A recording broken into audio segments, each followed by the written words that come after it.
एक आदमी भागते हुए राइस्टार के गांव में घुस जाता है। वो काफी डरा हुआ सा लग रहा था, हाथ पैर कांप रहे थे। वो राइस्टार के पास आकर उसको एक अजीब सी बात कहता है, राइस्टार मेरे गांव को बचा लो, वरना वो डॉल सभी गांव वालों को मार देगी। दरअसल हमारे गांव के बीच एक सूखे पेड़ पर बड़े शरीर वाली खतरनाक डॉल रहती है। वो डॉल हर रोज 6 बजे अजीब सा गाना गाती है।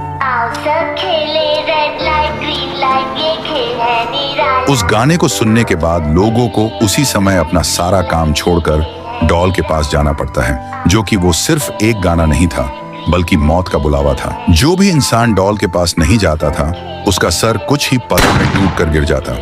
वह डॉल सभी गांव के लोगों से एक गेम खिलवाती है। ग्रीन लाइट बोलने पर हमको भागना होता है और रेड लाइन बोलने पर रुकना पड़ता है। जो भी नहीं रुकता वो मारा जाता। जिंदा बचने के लिए टाइम से एक लाइन पार करनी होती है और गांव से कोई भाग नहीं सकता। मैं तुम्हारे गांव में बड़ी मुश्किल से आया हूँ। गन चुरा के मैंने डॉल के बॉडीगार्ड को मारा और बड़ा दरवाजा पार करके तुम्हारे गांव आया, इस आस में कि राइस्टार हमारी मदद कर सकता है। इस आदमी की बात सुनकर राइस्टार के रोंगटे खड़े हो गए, पर फिर भी वो गांव की मदद करने के लिए राजी हो गया। फिर क्या था, राइस्टार तुरंत डॉल के सामने आ पहुंचा और पेपर पेंसिल निकाल के पेपर पर डॉल का चित्र बनाता है।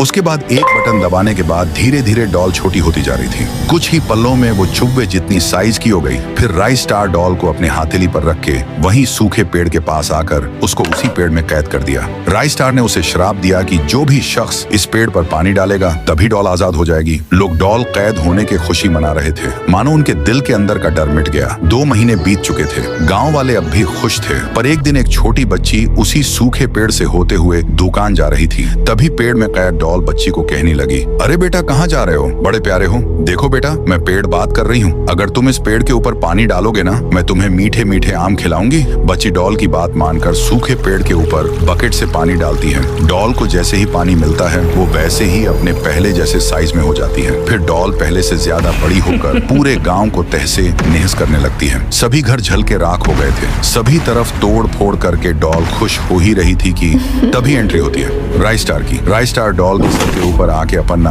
पावरफुल भाले को निकालता है और उसके सर में घुसा देता है। डॉल के बदन में आजू बाजू से 2 हिस्से हो जाते हैं।